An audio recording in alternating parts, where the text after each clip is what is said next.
The unthinkable for many may have just become reality. Today, the Chicago Bears announced that their board of directors has voted to move forward with the Hammond, Indiana stadium site, bringing the franchise one step closer to leaving Illinois after more than a century. But before fans point fingers at the Bears, politicians, or anyone else, there's a bigger question that needs answering. Who actually killed the Bears' future in Illinois? Was it greed, politics, decades of dysfunction, or did one decision years ago set off a chain reaction that led us to this moment? Tonight, we're going to go back through the entire timeline, from Arlington Heights to the lakefront, from Springfield to Soldier Field, to uncover exactly how we got here and who deserves the blame if the Chicago Bears become Indiana's team. This isn't just a stadium story. It's the story of how Illinois may have lost the Chicago Bears. I'm Rob Schwarz with Bear Goggles On. Tonight, I'm glad that I'm joined by my co-host and good friend, Bob Weiss. He's going to help keep me grounded in this emotion. We're the Halas Huddle. Guys, we're going to bring the heat. We've been on the stadium topic for a long time, bringing stadium news and rumors that many people in the Chicago media have not had access to. And look, I don't have any breaking information tonight, but we are going to dive into this in a little bit more detail than I think other podcasts and other news sources are looking at. Bob, thanks for joining me. Yeah, that's right. Rob's been, working this story for a long time. He actually is in the tax industry, property tax industry, so he's got a unique perspective on it. So if you haven't watched any of his previous stuff, maybe go back and check some previous episodes. But if not, stay tuned tonight. And if you're enjoying this episode, you enjoy our point of view on this, make sure you subscribe. We are on a path to 2,000 subscribers. We are almost there. We hope that you guys can help us to just get a little bit closer with this episode here. And we're going to have some fun talking about the disaster that is the Chicago Bears stadium, the quest for a new stadium. Rob, obviously a big announcement today. Why don't you go into what the announcement was? Yeah, so look, this statement came from both the chairman, George H. McCaskey, okay, and president and CEO Kevin Warren. And the statement reads, and look, both their names are on it. So George McCaskey is tying his name to this announcement. This is not just from Kevin Warren, and I think that's very important, but we'll talk about that here in a minute. But the statement says, yesterday, the Chicago Bears Board of Directors met and voted to advance our stadium development project in Hammond, Indiana, with the exact site to be selected. We believe a world-class stadium project in Hammond will transform the region, connecting Northwest Indiana to the south side of Chicago through the Loop and across neighborhoods and suburbs stretching north of the city. It will bring Chicagoland together and deliver new opportunities to its residents and businesses. End statement. Look, I think it's written in a very particular way. Let's point out the stadium site part. I don't think that really says much there. I think people are maybe reading into that a little too much. The point that I think that is saying is there are two spots that the stadium could be built in Hammond that makes sense. There is the one that is real close to the water that I would call the Wolf Lake site. To me, that is the 112-acre site that I've been referring to, the site that it was very early on talked about and was part of the renderings that had taken place. Now they are talking about basically buying up the Lost Marsh Golf Course, and that Lost Marsh Golf Course could also be an option for a stadium. So don't read into this as it could be in Gary, Indiana. It is specifically stating Hammond. They just don't know which. There's 340 acres available. They don't know exactly where they're going to build a stadium. So what's interesting to me is that language, site to be determined is where all the gray area is in this statement. But I didn't realize people were saying, well, it could be somewhere other than Wolf Lake or that, those few hundred acres that we've been talking about this entire time. However, that language, site to be determined, is what tells me is that this isn't anything close to a final statement. This isn't saying we're actually moving to Hammond, Indiana, and there is nothing anybody can do about it. That still hasn't happened. That did not happen today. And this is just, it's more, we can talk about the reasons why we think this is going on. This is kind of start for it. This, to me, seems number one, trying to force Illinois government to have a special summer session.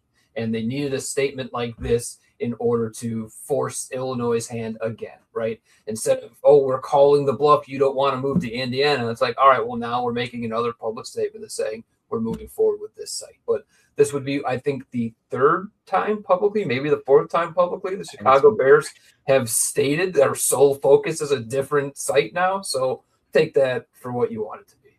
Yeah. So actually, when I was looking at it the other day, I think there's actually a total of 13 like statements. If you're going to also count how many times like Kevin Warren has like made a statement to the public without it being an official press release.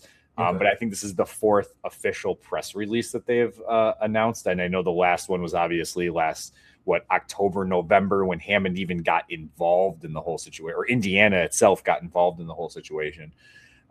So to me, when I look at this statement, I think the thing that stands out the most that I feel like leaves that door open, right? There is, in my opinion, it's clearly not official, right? And I think that there is a opening here for Illinois to get back into the playing, like into the game here, where look, they might have to have a Caleb Williams type Chicago Bears fourth quarter, come from behind, chuck it up, find a guy in the corner of the end zone and win the game that you're not supposed to win type of moment. But where it says that the directors met and voted to advance our stadium development project in Hammond, Indiana. That is not saying we are putting shovels in the ground. That is not saying we have made a decision to move to Hammond, Indiana. They are just advancing it. What does that tell me? It tells me that they're probably just taking next steps in due diligence in order to move forward. That doesn't mean necessarily that they are going to actually follow through. So to your point, yes, there is no way that this is 100% official. That said, as much, look, what was it? May 31st, going into that day, I was hearing so much about how a bill was going to get passed. And it did in the Senate, and then it died, right? I was jumping for joy. I was on the CHGO podcast for the first time, which thank you, Greg Braggs. That was like an amazing opportunity. Great job too. Yeah. It was well done. It was great. So much fun with those guys. I love Braggs. I love Mark Carman. I mean, him and I are I would consider him a friend, acquaintance. But we talked about it there, and it was just one of those things where it's like I was out on social media saying, like, I've heard enough from positive people or behind the scenes saying something's getting passed. I'm like, it's happening. It's happening. We're going to Arlington Heights. It's happening. We're going to get the deal done. Let's just get out of the whole Indiana picture, and we're just going to move on. The Bears are going to stay here in Illinois. And then I woke up the next morning and like just the wind just like knocked out of me, like the sail just, I was like Tommy Boy, just sitting in the water, my boat not moving. There was no gusts of wind. And I'm just like, the boat is just tipped, right? Like that's how it felt afterwards. And I'm frustrated. And there's just finger pointing. There's literally just finger pointing. We're going to do the same thing tonight. I get it, but there's just absolutely. But like, it's frustrating to see the finger pointing from all of these sides, except for the Bears. The Bears have really not said anything. No, they haven't. I think that's part of the problem too. But, again, like what happened with the Illinois House not passing that bill, it wasn't the end of Illinois. It wasn't the end of Illinois being a possibility for the stadium. It was just another step, another setback. And what makes what happened today, and people jumped to the conclusion that today means that they're definitely going to Indiana, just it makes it so you think that every twist and turn is the final play. And that's just not what it is. It's all part of this. The initial move to Hammond got to the point where Illinois even brought a bill to both sides. We had the pilot bill actually got proposed through the House. I don't know if it actually got passed. I don't know how that worked, but it got proposed through the House and then we have the Senate coming up with this other stadium authority bill. All that stuff happened once this Hammond talk started going. There was 3 years of inaction, and all of a sudden Hammond gets brought into the equation, and the Illinois government is actually doing something. So now you actually had nothing happening and something's happening, and now you're just walking away for Indiana. That doesn't make any sense, people. This is just another step, another ploy for the Bears to get what they actually want, and that is to have the stadium in Illinois, and they need to keep applying pressure, and this is their way of doing it, right? You don't walk away now until somebody, or it becomes more clear, more readily apparent that it is never going to happen in Illinois. And then once it's never going to happen in Illinois, then you move past it, right? Now, I say that because I think it's kind of funny that it was pretty clear, we thought a year or two ago, that it absolutely was not going to happen in Chicago. We knew that for a certainty it was not going to happen in Chicago. And then now all of a sudden we're talking about Chicago again. So, yeah. Some people actually think that Arlington Heights might be the distant third in this situation. I'm not quoting anyone or not saying anything about that as far as like sourcing or anything, but it's just, some people are thinking that Chicago might be the runner up at this point. Look, go ahead. What's just kind of wild about this whole thing is that I think it's very frustrating. I think it's fine for everyone to be frustrated with this process about just having, how so far into this, and there's still no clarity about where they're going to end up, right?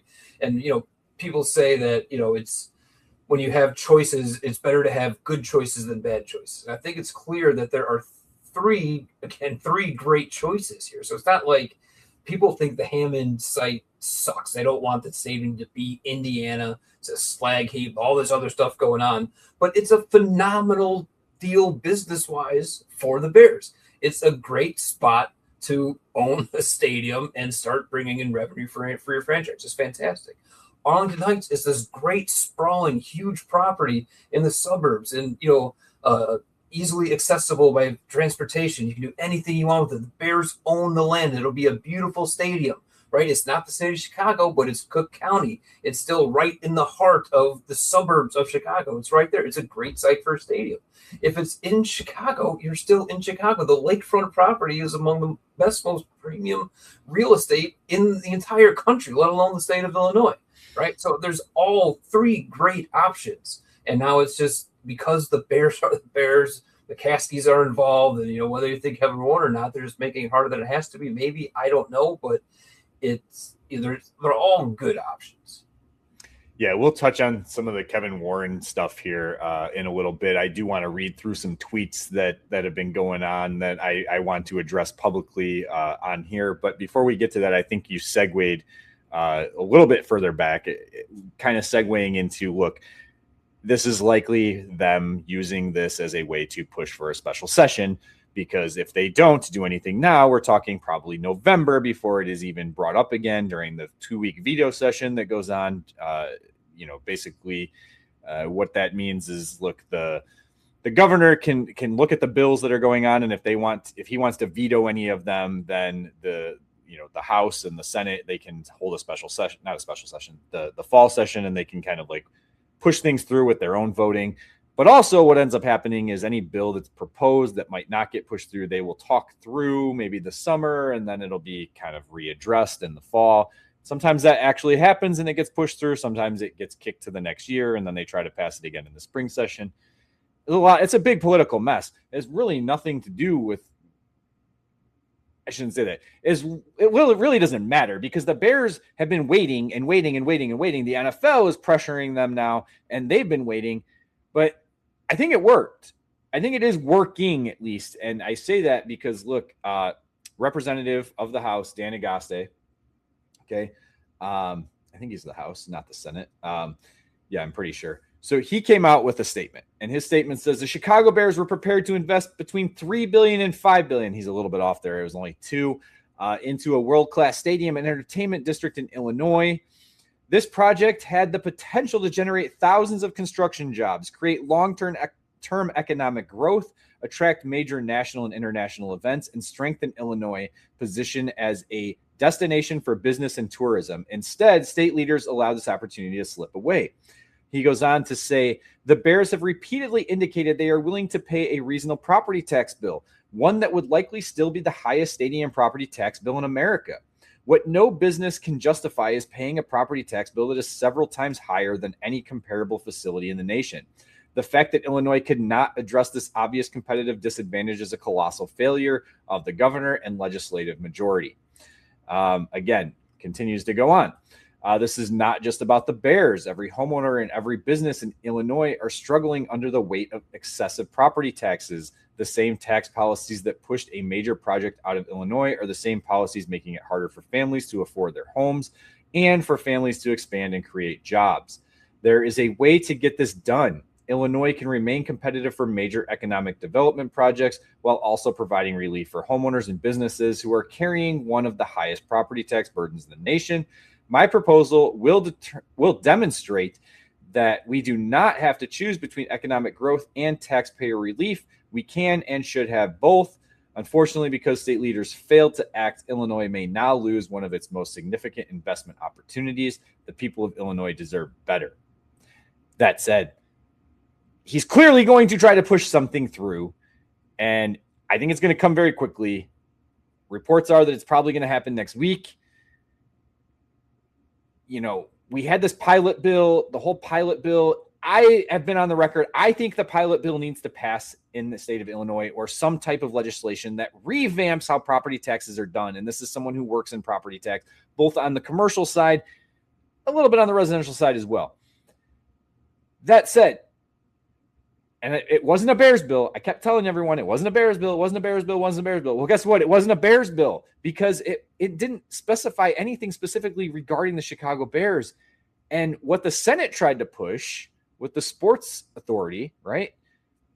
Buying is almost a duplicate of what Indiana did. It's very similar to what AT&T Stadium did down in Arlington for Jerry's World and the Cowboys. Had that been the proposal early on, I think something would have gotten passed already. I'm not sure that that's what's best for the state of Illinois. And maybe maybe at this point we need to transition into the second part of the show, because I feel like this is kind of leading into decision making that's going on. But before we do, I just think, going back to your point, this screams leverage to try and push Illinois into making some type of legislative decision, get something passed this summer in the next few weeks to months. What that will happen, we don't know yet. It seems like Illinois isn't really wanting to move forward with this, and that's really frustrating. Again, the finger pointing is going to be happening, and we can get to the blaming part of it. But like, what's your thoughts in regards to Agaste's like narrative here? Do you think that this is screaming he's going to try to push something forward? I think it's a well-crafted statement. I think he hits on all the points. He tries to make it seem like this is what's best for the state of Illinois, something that, taxpayers should be happy with if some of this comes onto their plate to cover the burden as possible. But I also think that this is kind of what I'm talking about, where today's statement that the Bears are going to Hammond is not the end. It's not the end for Illinois when you still have politicians talking like this. When Mark Agaste comes out and says, we, wish the Bears best on their move to Indiana, then it's over, right? So, I do think that hopefully this means a special session. But I would even say it goes so far as from the Bears' perspective. Yes, they want to build as soon as possible. I understand all that. The more delay that they have is the longer it takes for them to get to their new profits from their new stadium, right? But that's really the only thing driving this, right? So I don't think they have to have a special session where it passes. If it goes until November and it passes then, something passes then, that's better than just making a rash decision now, a quick decision now, and foregoing 4 months, 5 months or whatever to move to Indiana now. Like, this is going to be a 35, 40-year decision here. Like, another 5 months for us day to day, and it's going to seem painful, but in the year 2072, who's going to care that it took this extra 6 months after 3 years already, right? So I just think that the Bears' best chance is to let politicians like this work it out, let them write the bill. Because there's another very interesting thing that kind of has come up. And you mentioned a little bit of it. You mentioned with the pilot bill. Like, I watched CSGO Cam Buckner, who I believe is the Senate leader, state Senate leader. Whatever. He's the House. He's just the bill leader. Like, he's the voice of the bill leader for the House. He was the one that was pushing the pilot bill and kind of like the face of it. Wasn't okay. But either way, one of the biggest things I took from that, other than him just being a really impressive guy, like him going first in this episode, followed right by Brandon Johnson, was just such a like, wow, difference. What is a real politician? The other one, oh boy, whatever. But anyway, besides the point, what he basically said is that the Bears really had just been asking the state of Illinois for tax certainty, but never ever specified or dictated how they wanted it to happen, right? And so you're talking about the pilot bill wasn't a Bears bill. The pilot bill was a wide-ranging, very broad framework for any company to use taxes. Now, like, it was brought to our attention as if like the Bears were the ones pushing for this, but they just wanted it because it could help them. But why would the Bears be proposing a bill that worked for everybody? That's not the Bears' business. So it makes a lot of sense that now, after Cam saying that and seeing what's happening, this pilot bill was never from the Bears. The Bears just pointed out, hey, that looks good. Why don't we just try to get this across, right? That wasn't Bears dictated. And then the stadium authority thing was just something that, wait, hey, this is what they're doing in Indiana. Why don't we just do it in Illinois, right? So the Bears still haven't quite come to the table with exactly what they want or what they're looking for.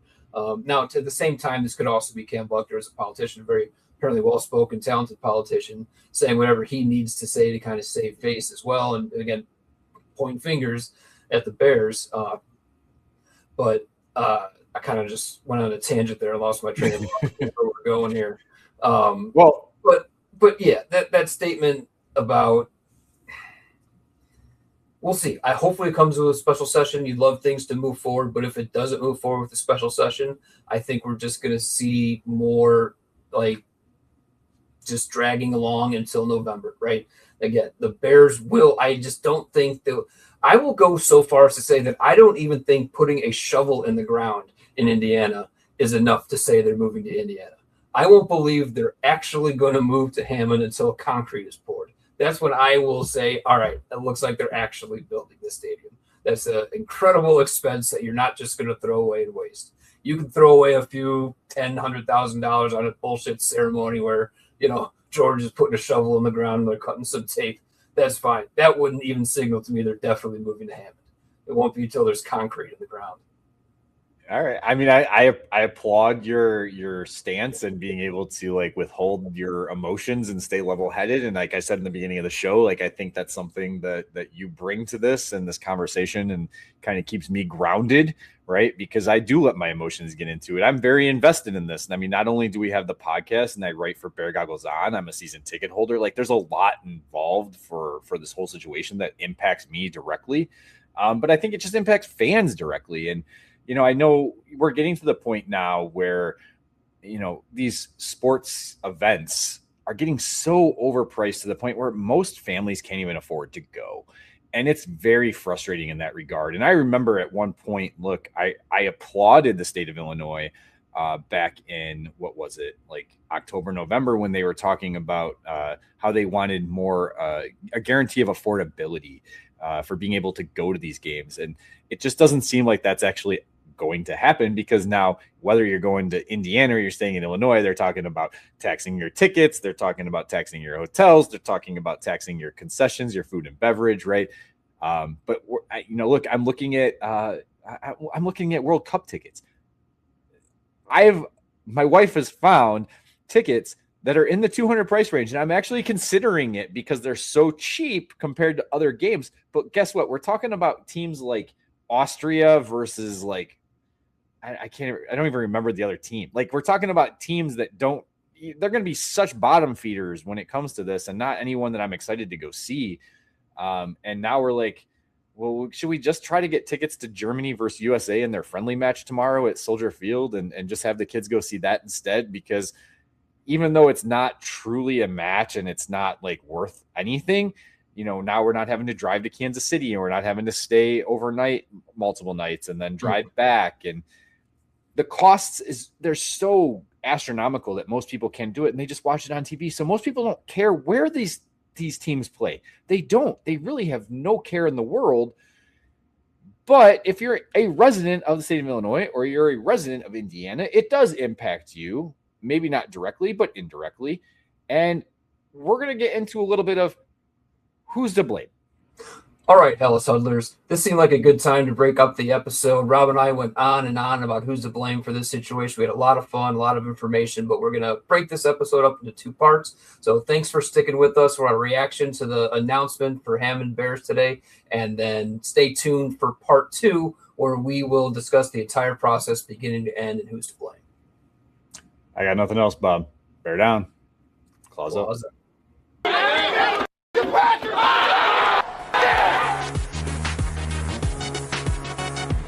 Bam!